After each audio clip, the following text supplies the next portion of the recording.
Sipping that Aperol spritz on your patio might be doing more liver support than you even realized. Today, I want to get into foods and herbs that specifically support your skin in the summer. I'm organizing it into 4 categories. So summer brings the heat. So we want to talk about cooling the reactivity that summer might bring.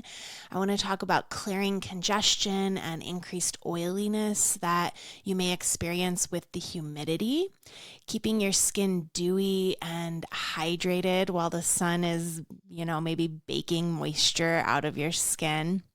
And then also foods that are going to increase resiliency to the sun.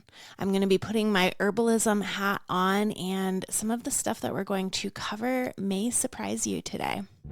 You are listening to Skin, Earth, Vitality, the podcast where ancient wisdom meets modern vitality. If you are seeking to reconnect with your innate vibrancy, you're in the right place. I'm Emily Davis, a seasoned holistic esthetician and herbalist.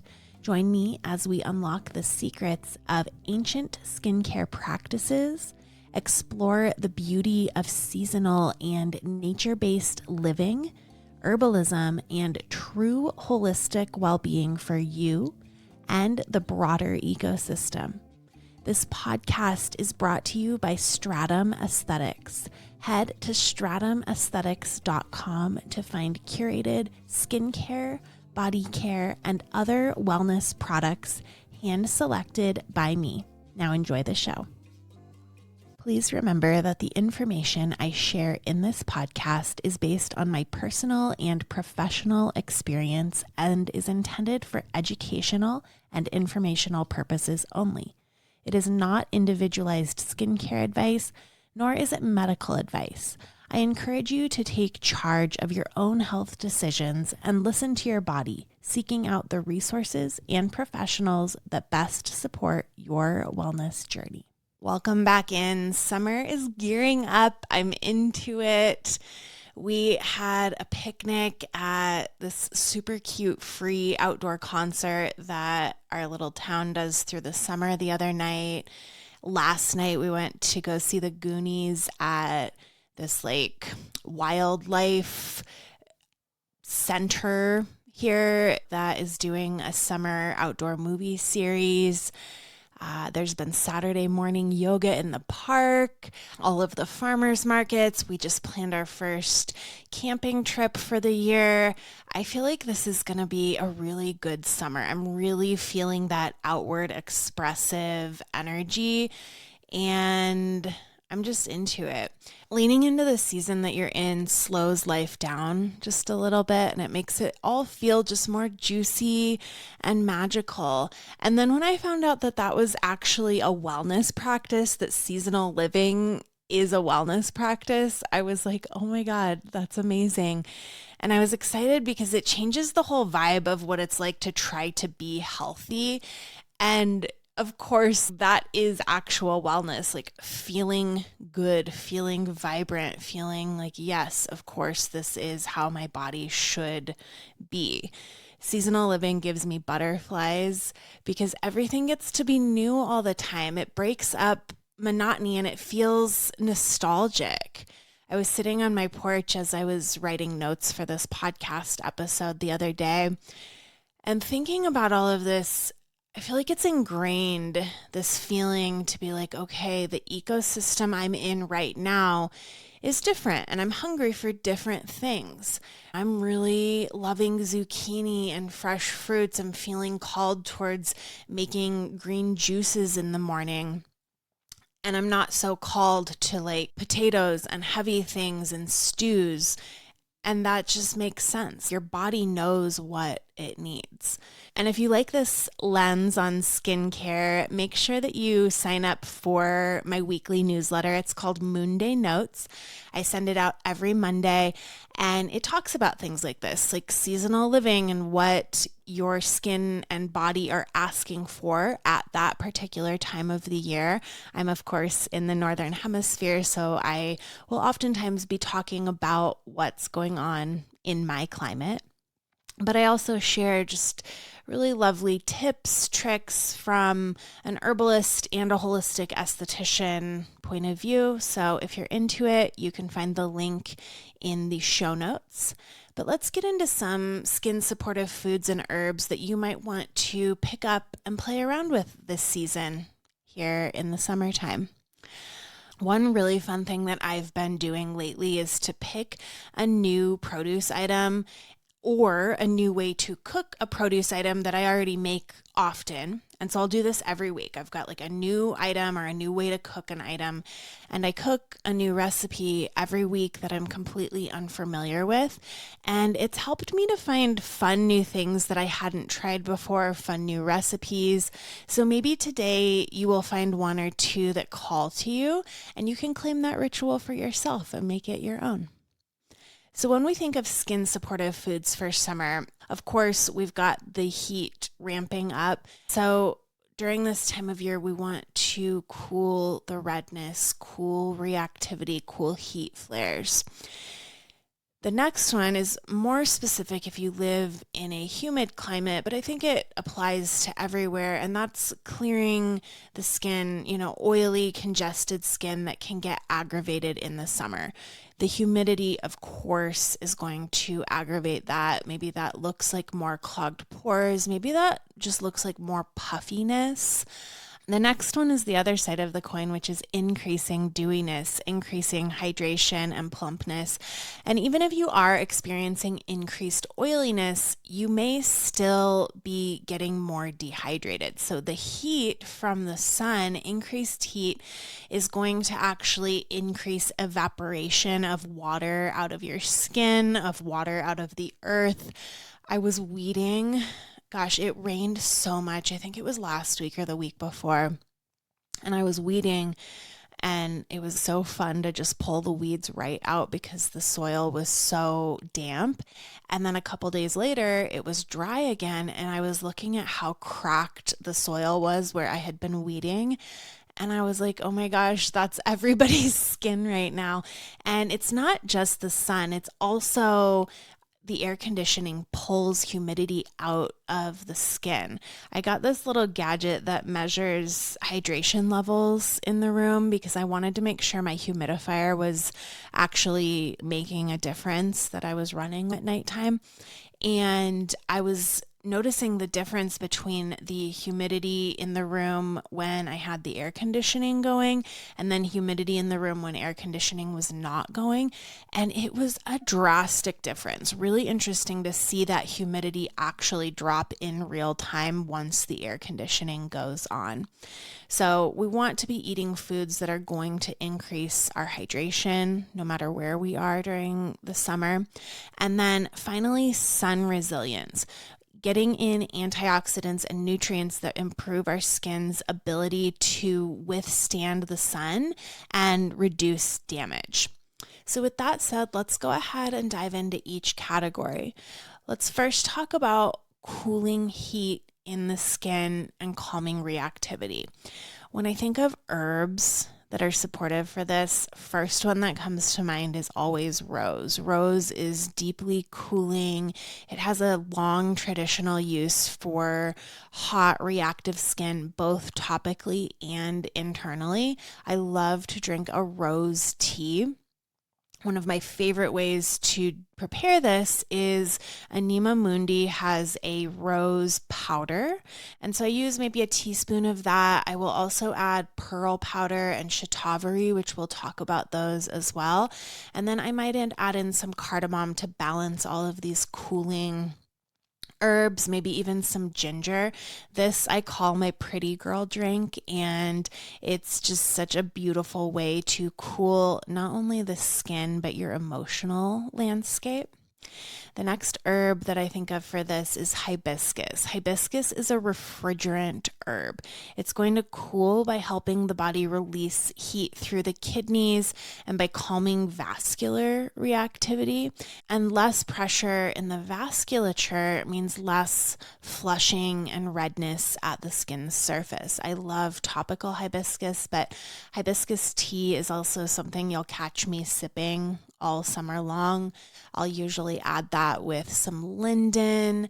I might even get into like a hibiscus lemonade, which is super yummy. And hibiscus is very sour, much like lemon. And so I don't always feel super called to really sour things. So I like to balance it. That's why I like linden. It has a much more round flavor to it. The next one is lemon balm. This is a cooling nervine. So it's going to be really supportive for irritability, emotional heat, but also that physical heat in the body as well. I love chamomile, calendula, violet, chickweed, nettles. All of these are beautiful to grow, and if you don't have the ability to grow them, you can also purchase them in commerce. I love mountain rose herbs. You can buy cut and sifted organic herbs and make a tea. Nettle along with marshmallow, and you could add some hibiscus in there, maybe a little bit of calendula, allow it to infuse overnight, and this is a beautiful cooling infusion. I also like coriander seed and fennel. So these are Ayurvedic herbs that are both deeply cooling in the Ayurvedic tradition. They're going to cool digestive heat. They are pitta pacifying. Pitta is that fire energy. Summer is pitta season. And so coriander, fennel, there's a tea in Ayurveda called CCF, which is cumin, coriander, and fennel. And this is so supportive to the digestion. It's interesting because in Ayurveda, in the summertime, our digestion is actually weaker. And our digestion is like the base of everything. If your digestion isn't firing properly, downstream from that, we're going to see skin issues. And so what cumin does is it's a little bit more warming, and it's going to stoke that digestive fire. And then fennel and coriander are there to help reduce acidity, relieve bloating, calm the digestive tract. It's all going to balance out that digestive heat, which will stimulate nutrient absorption and aid in flushing what's called ama from the system. And ama is an Ayurvedic term for undigested food that turns into like a quote unquote toxin, but it's not necessarily toxins in the way that we see it in a Western view, but it's the reason for basically every malady in our health. So we really want to support that digestive fire. Finally, I want to talk about neem because this is one of the most classical herbs for clearing heat. It's known in Ayurveda as the queen of the skin. I keep neem on hand at all times if I'm having red, painful, textured skin problems. I reach for neem.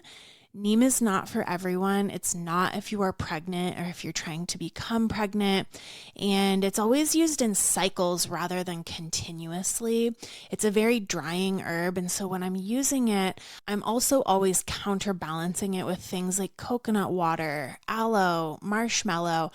Neem is with another herb that I'm going to talk about today, mangista, in Banyan Botanicals has a capsule called Healthy Skin. And I've been really into it lately, but I have seen wonderful results for skin flushing. When I had perioral dermatitis, neem was really what saved my skin. And I am not telling you that neem is going to cure your perioral dermatitis. This is not a prescription, but I'm just sharing my experience with this herb. If you're interested in any of the herbs I talk about today or the foods, do your own research. Make sure that the herbs that you're looking at are appropriate for your body and your body type. Go work with a professional, an Ayurvedic practitioner, an herbalist. Not every herb is for every person, and herbs are powerful. They're not benign. They really do work if you're using the correct herb, but that means they can also potentially cause problems in some people. So again, this is just for education, me sharing my personal experience here. Foods for cooling. I'm assuming as I'm saying that, cucumber came to mind first thing for you. Watermelon, celery, aloe inner leaf. I've been adding aloe to so many beverages lately just because it is so cooling and so hydrating. Aloe with coconut water, especially. Green tea is cooling. I've switched over from my decaf coffee over to doing a little bit more green tea. I've been craving jasmine green tea lately, and this will show up again later when we talk about sun resiliency. Pearl powder. I think pearl powder is so interesting. It's both cooling and calming, and while it's not necessarily an herb or a food, it's an animal product, it's a mineral. It's considered cold in nature. In Chinese medicine, it clears heat, it calms what's called the shen. And you can think of shen as like your consciousness or your spirit. A calm shen might be described as a quiet mind or having emotional coherence, just like internal steadiness. And so pearl powder has been long regarded for this. And think about a pearl, you think about luminosity and brightness. And so for the skin, of course, this is something that we want to cultivate. As I said, I will add pearl powder generally into a beverage. I love it with shatavari, which we'll talk about, the rose powder, and then I'll add, a little bit of ginger, maybe a little bit of cardamom into that. And I drink that as a tea in the mornings. I also sometimes will put pearl powder in an evening moon milk. I did a whole episode on pearl powder. It was episode 65. I will put that in the show notes, but if you want to learn more about it, head back to episode 65. The last food that I want to talk about for this category is mung beans. This is an important heat cooling food in both Ayurveda and TCM. Mung beans are very easy to digest. And as I talked about, we want to eat easy to digest foods in the summer because our digestion is at that lower capacity. Our body is prioritizing cooling, and so blood moves to the periphery, to our skin, to facilitate sweating and heat dissipation. And what does that mean? Less blood flow to digestive organs. And you can feel this. Heavy meals in the summer feel really gross, and they don't feel like that in the winter. Digestion takes so much energy. So heavy, hard to digest foods in the summer mean that your body's going to divert all of those resources into breaking down that food rather than toward tissue repair and clearing inflammation and all of the things that it needs to be doing. And what's also cool about mung beans is that they have an affinity for the skin. They're traditionally used for heat rash and reactive skin conditions. The most summery way to eat mung beans is to sprout them. I'm going to put a link into the show notes that will guide you through that. I also will get split mung beans and soak them overnight to make them more digestible. And then the next day, I'll saute some ghee and some spices like cumin, coriander, fennel. Maybe I'll add in some other spices, turmeric, mustard seed powder, black pepper. And after I saute this just for like 30 seconds, I'll throw the strained, rinsed mung beans into that pot and I'll cover them with water and boil for, 30 minutes or so until they're nice and soft. And then I'll grab the immersion blender and just create a smooth little soup. And I'll eat that once a week. It's one of my favorite things. You can also play with the spices. I will do a Colorado style mung bean soup where I add paprika, a little chili powder, lots of cumin, and it's more of like enchilada seasoned, and that's also one of my favorite ways to eat them as well. Moving on from cooling foods, let's talk about how the heat and the humidity might create a very specific type of skin congestion. We may see more breakouts, we may see more clogging with our skin, more oiliness, and so there are some specific foods that can help with this pattern. And when I think about this, first thing that comes to mind is bitter greens. And these are classic summer clearing foods. So things like arugula, dandelion greens, radicchio, endive. Oh, I am so into radicchio and endive with goat cheese. Artichoke hearts are another bitter that can be supportive. Brussels sprouts. Bitter melon. Bitter melon is so bitter. You can find it at an Asian grocery store, like at H Mart, and play around with it. It'll really surprise you at how bitter it is, but bitter is such an underrepresented taste. And it's so important because the bitter taste, when that bitterness actually touches your tongue, we have bitter receptors all through our body. We have evolved to consume bitter foods. Bile is essentially our body's emulsifier. It's breaking down fat. But bile also is going to carry waste products, metabolic byproducts, excess hormones, all of these things out of the body through the digestive tract. And when bile is sluggish, that waste recirculates instead of clearing. And then we have excess hormones and metabolic waste circulating in the system, which are going to drive excess sebum production and skin congestion. And I talked about Aperol spritz in the introduction. This is a digestive bitter. The tradition is all about drinking bitters before meals to enhance digestion. So I would myself do a non-alcoholic Aperol spritz. There's a brand called AF that has a pretty tasty Aperol spritz, I think. But anytime you can get bitters in, this is a great thing. Lymphatic moving herbs, moving lymphatic congestion. So I talked about mangista. This is one of Ayurveda's primary herbs for skin. It has a particular affinity for the skin that's both congested and showing heat. So exactly what I'm talking about today. It's cooling and it helps lymph movement. Cleavers is another one. I was on a real kick with doing cleavers, nettle, marshmallow, sometimes linden in an overnight infusion for a while, especially in the spring. I was really hitting up the cleavers hard, but cleavers is a classic cooling and watery, very summer appropriate herb for helping to keep that lymphatic fluid moving the way that it should. Violet is another one. This is a more hydrating lymphatic herb. It's very gentle, it's cooling, and then calendula is a little bit more warming, but calendula is another classic for lymphatic support. Keeping it dewy. So tissue hydration. We want watery, demulcent foods and herbs.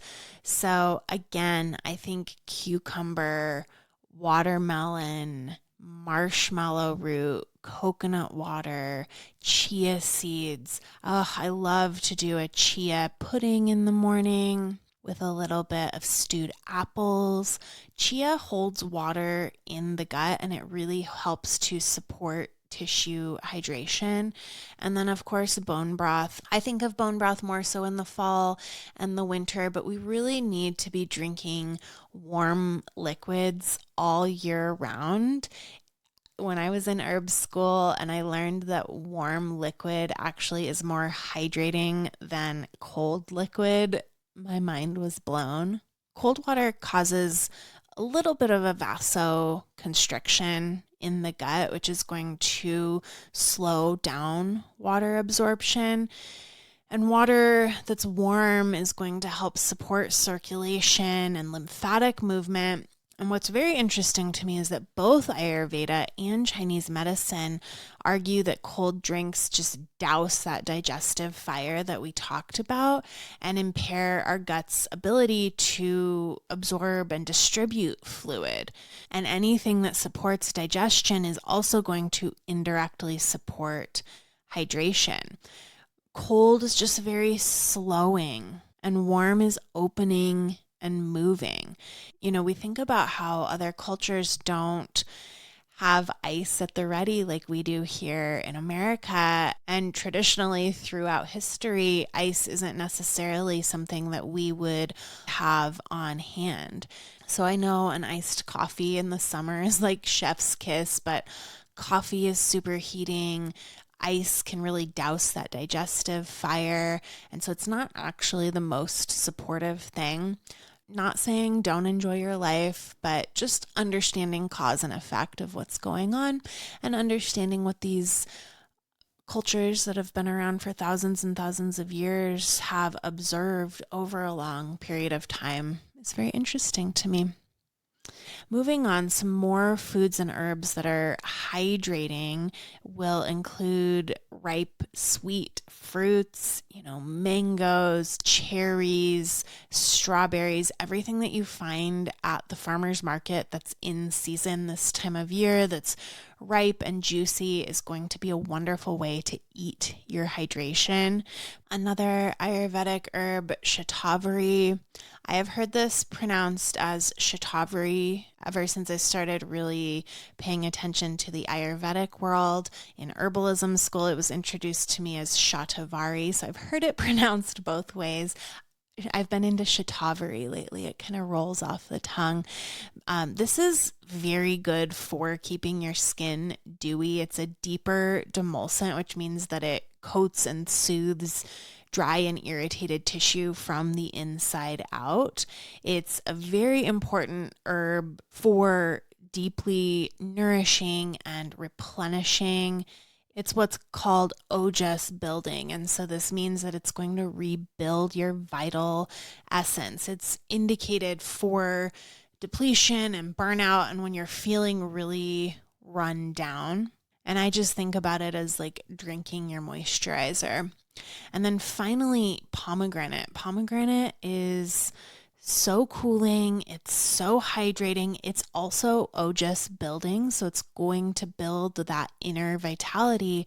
And then it also pops up in the next section, which is sun resiliency. Because it is a polyphenol rich food, just like green tea, berries, this is an antioxidant that's going to protect against UV generated free radicals. Lycopene rich foods. So when I think sun resiliency, this is one of the top ones that comes to mind. Tomatoes, especially cooked tomatoes, watermelon, these are shown to reduce UV damage. Astaxanthin. There was actually a 10-week double-blind placebo-controlled study with 23 participants that found that supplementing with 4 milligrams of astaxanthin daily increased minimal erythemal dose compared to a placebo. So that means your skin could tolerate more UV before showing redness. It's going to also reduce moisture loss in UV exposed skin.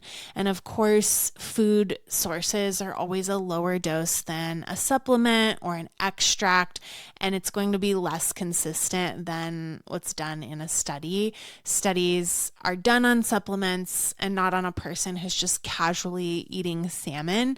But that said, salmon is a rich source of astaxanthin, and it's never a bad idea that you're getting that along with omega-3s, which are also going to help with sun resiliency. It can be also found in crustaceans like shrimp, crab, lobster. This is a carotenoid that gives those sea creatures their pink color. I've talked about this in the Blissoma Photonic SPF. It's the SPF that I carry in my shop and love. The astaxanthin in that product comes from a microalgae, but it's what gives that product its pink coloring. People often think that it's a tinted moisturizer, but it's not. It's just that astaxanthin that's giving it its color. So applying astaxanthin topically, eating it internally, these are both shown in research to be supportive for the skin. And of course, eating foods that support sun resiliency are not going to make it so that you never have sun damage, so that you never burn. Of course, we want to practice intelligent, intuitive sun protection, sun care with our skin, but I do really love to talk about how eating foods can support.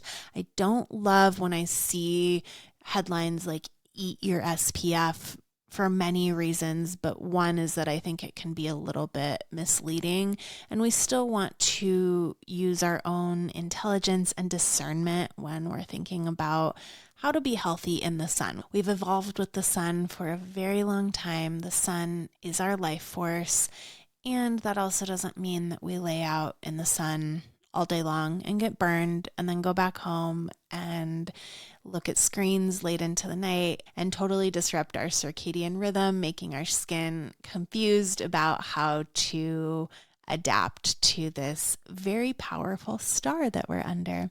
So that's what I have for you today. We talked about foods and herbs that support cooling, clearing, and cleansing for oily, congested skin, dewiness, improving hydration, and also sun resilience.